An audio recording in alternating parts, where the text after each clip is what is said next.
പാചകവാതക വില വർധനവിനെതിരായ ഹോട്ടൽ ഉടമകളുടെ കടയടപ്പ് സമരം തുടരുന്നു.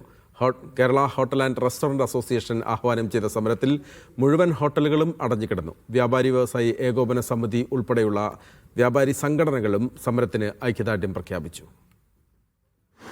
വിവിധ സംസ്ഥാനങ്ങളിലേക്കുള്ള തെരഞ്ഞെടുപ്പ് പൂർത്തിയായതിനു ശേഷമാണ് വാണിജ്യ സിലിണ്ടറുകളുടെ വില കേന്ദ്ര സർക്കാർ വർദ്ധിപ്പിച്ചത്.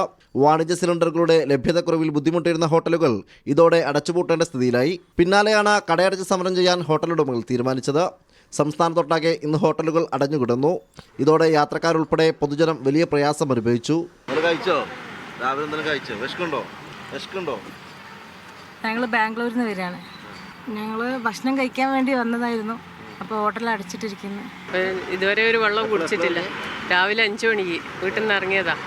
അവിടെ ബസ് കയറുന്നിടത്ത് തന്നെ കുറച്ച് ദൂരമുണ്ട്. അപ്പോൾ ഇതുവരെ ഒരു വെള്ളവും കുടിച്ചിട്ടില്ല. ഞങ്ങൾ കുപ്പിവെള്ളം കരുതിയിട്ടുണ്ട്, പക്ഷേ ഭക്ഷണമൊന്നും കഴിച്ചിട്ടില്ല.